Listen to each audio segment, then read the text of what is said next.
So far, we've looked at negligence in the law of tort, starting with Mrs. Donahue and the snail in the bottle, through to the principle of vicarious liability for damage caused to third parties when those 7 Borstal boys damaged an expensive yacht.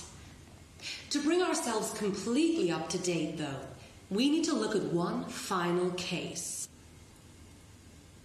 This 1990 case developed what lawyers call the Caparo test, and the case is significant because it forms the existing test on whether or not one party owes a duty of care to another.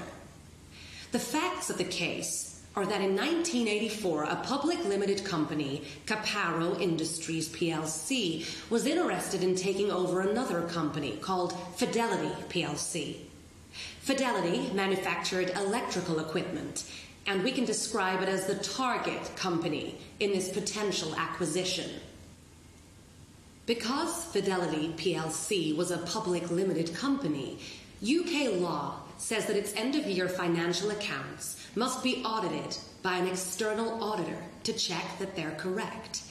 So, in June 1984, an accountancy company with no connection to Fidelity certified the company accounts for that year and confirmed that they were accurate. On June 12, 1984, these accounts were issued to the shareholders with notice of the annual general meeting. That AGM took place on July 4th, 1984, at which the auditor's report was read and the accounts were accepted. Relying on the accuracy of the accounts, Caparo, who already owned a 29% stake in Fidelity, made an offer for the rest of the shares in the company, and they bought them. However, once Caparo had full control of the company, they discovered that the 1984 accounts were not correct. The figures stated that Fidelity had made a pre-tax profit of £1.3 million, and in fact, they'd made a loss of over £400,000.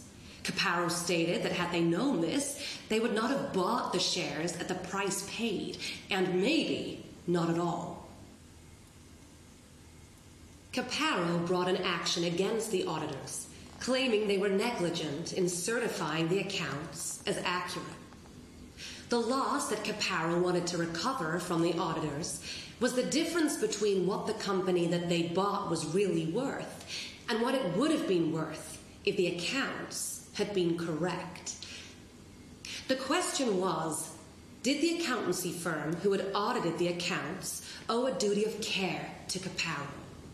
In giving their judgment in this case, the House of Lords clarified and developed the legal principles that had started in Donahue and Stevenson many years earlier, and in doing so, created the modern test for negligence.